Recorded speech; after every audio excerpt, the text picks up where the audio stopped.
अजित पवारांनी काल हिंदी संदर्भात आपली भूमिका सांगितली की पहिली चौथीपर्यंत हिंदी नको, 5वी नंतर हिंदीची सक्ती असावी असं अजित पवारच म्हणतात. असं आहे की आमचे मंत्री दादाजी भुसे यांना आम्ही जबाबदारी दिलेली आहे सगळ्यांची चर्चा करण्याची, नवीन शिक्षण पद्धती काय आहे ती समजावून सांगण्याची, या शिक्षण पद्धतीमध्ये क्रेडिट सिस्टीम काय आहे ती समजावून सांगण्याची. आमचा प्रयत्न एवढाच आहे की आमचा मराठी मुलगा हा या क्रेडिट सिस्टीममध्ये मागे राहू नये, इतर माध्यमातली मुलं ही त्याच्या पुढे जाऊ नयेत, केवळ क्रेडिट सिस्टीम आपण योग्य प्रकारे पाहिली नाही म्हणून. त्यामुळे या संदर्भात सगळ्यांची चर्चा दादा भुसे करतील आणि मग आम्ही अंतिम निर्णय त्या संदर्भातला घेऊ. आमच्या मुलांच्या हिताचा निर्णय आणि मराठीच्याच हिताचा निर्णय घेऊ. नंबर 1 आपण झालेलो आहे. महाराष्ट्र आज सर्वात जास्त SME असलेला, सर्वात जास्त स्टार्टअप असलेला, सर्वात जास्त GDP कॉन्ट्रीब्युशन असलेला, सर्वात मोठी अर्थव्यवस्था असलेला, सर्वात जास्त एक्सपोर्ट करणारा अशा प्रकारचं राज्य आपलं महाराष्ट्र झालेलं आहे. आणि विशेषतः आपल्या देशाचे प्रधानमंत्री मोदीजी यांच्या पॉलिसीजमुळे आणि महाराष्ट्र सरकारच्या इन्फ्रास्ट्रक्चर पुशमुळे महाराष्ट्रामध्ये उद्योगस्नेही वातावरण तयार झालं आहे. आणि म्हणून आज सर्वात जास्त देशाची इन्व्हेस्टमेंट ही महाराष्ट्रामध्ये येते. ही इन्व्हेस्टमेंट अजून कशी वाढवता येईल याकरता उद्योग विभागाने हा महाराष्ट्र इंडस्ट्री डायलॉग आयोजित केला आहे, ज्यामध्ये विविध क्षेत्रातले जे व्यापार आणि उद्योगातले प्रमुख लोक आहेत यांचं इंटरॅक्शन आहे, जी आपली डिप्लोमॅटिक कम्युनिटी आहे, ॲम्बेसेडर्स आणि कौन्सिल जनरल यांच्यासोबत इंटरॅक्शन आहे. एक प्रकारचं कॉन्व्हर्जन्स आणि कनेक्ट या माध्यमातून करण्याचा प्रयत्न हा आपण करतो. गडचिरोलीच्या बाबतीत या उद्योजकांसमोर एक विजन ठेवलं की गडचिरोलीचा कसा कायापालट होतो, पर्यावरण स्टील सिटी म्हणून आता नवीन एक राजधानी निश्चितपणे गडचिरोलीला स्टील सिटी म्हणून विकसित करण्याचा आमचा प्रयत्न आहे.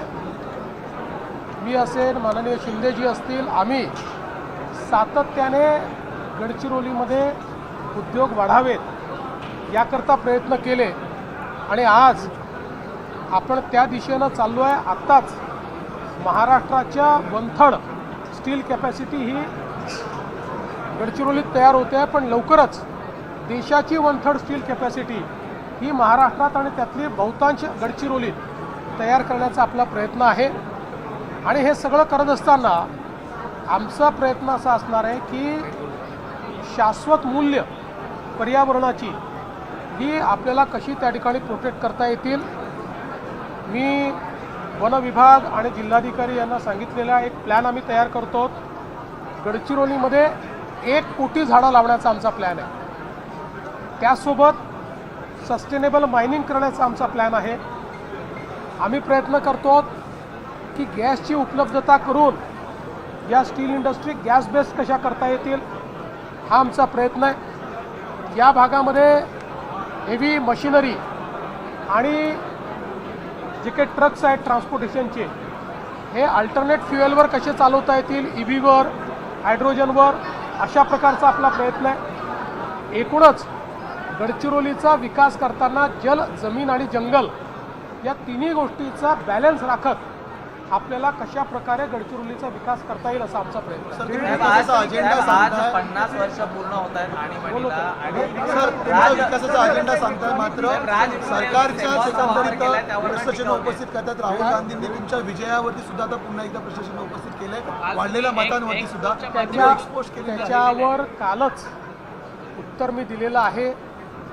एखादा व्यक्ती रोज खोटं बोलत असला तरी देखील ये पब्लिक है, ये सब जानती है. त्यांना असं वाटतं की रोज खोटं बोलल्यामुळे कदाचित लोकांना त्यांचं बोलणं खरं वाटेल. ते दरवेळेस काहीतरी बोलतात आणि आम्ही पुराव्यानिशी त्यांना तोंडावर पाडतो, तरी त्यातनं ते बोध घेत नाहीत. त्यामुळे आता अशा व्यक्तीला काय म्हणावं हे तुम्हीच ठरवायचं. जाहिरातीत अशोक स्तंभाऐवजी सेगॉलचा वापर केलेला आहे, त्यावरनं विरोधक टीका करतायत. विरोधक कशावरही टीका करू शकतात. विरोधकांना माझा सवाल हाच आहे की पहिल्यांदा हे सांगा, तुम्हाला इमर्जन्सी मान्य होती का? भारताच्या संविधानाची केलेली हत्या ही तुम्हाला मान्य होती का? त्याच्यावर बोलत नाहीत, कारण त्यांना माहिती आहे की त्यांच्या नेत्यांनी ही हत्या केली होती. भारतरत्न डॉक्टर बाबासाहेब आंबेडकरांचं संविधान त्या ठिकाणी अक्षरशः बदलण्याचं काम हे त्यांच्या नेत्यांनी केलं होतं. त्यामुळे त्याच्यावर ते बोलू शकत नाही, म्हणून असल्या गोष्टी बोलतात. शक्तीपीठासंदर्भात काय सांगता? काँग्रेसकडून सर शक्तीपीठाला विरोध होतोय. कांग्रेस भारत सरकार हो या राज्य सरकार हो, इस तरीके के आयोजन कर रही है, ये कहीं न कहीं ठीक नहीं है और जानबूझ के टारगेट। देखिए, इसका जवाब मैंने थोड़ी देर पहले ही दे दिया है. मैं बार बार सर, शक्तीपीठाला काँग्रेसकडून विरोध होताना पाहायला मिळतोय. शक्तीपीठ महामार्ग ज्याला काल 20,000 कोटींची तुम्ही तरतूद केलेली आहे, काँग्रेस मोठ्या प्रमाणात विरोध करतो आणि शेतकऱ्यांचाही विरोध आहे असं काँग्रेसचं म्हणणं आहे. काँग्रेस पहिल्या दिवशीपासून सगळ्याच विकास कामांना विरोध करताय. समृद्धीचा विरोध करणारी हीच मंडळी होती, पण लोकांनी समोरून येऊन समृद्धी महामार्गाला समर्थन दिलं. आपणही बघितलं आहे मागच्या काळामध्ये कोल्हापूरच्या एअरपोर्टवर त्या ठिकाणी 300-350 शेतकरी यांनी मला घेराव घातला आणि सह्यांचे पत्र दिले आणि त्यांनी सांगितलं आम्हाला शक्तीपीठ महामार्ग हवा आहे. त्यांनी सांगितलं आम्ही खरे शेतकरी आहोत आणि तुम्ही आमच्या सह्या व्हेरीफाय करा, आमच्या नावाने शेती आहे की नाही व्हेरीफाय करा. ठीक आहे, काही लोकांचा त्या ठिकाणी विरोध असू शकतो, त्यांच्याशी संवाद आम्ही करू. कालच उपमुख्यमंत्री महोदयांनी सांगितलेलं आहे की आम्हाला संवादाने हे करायचं आहे, आम्ही संवाद करू, पण राजकीय विरोध जे करतील त्यांना मात्र आम्ही बधणार नाही.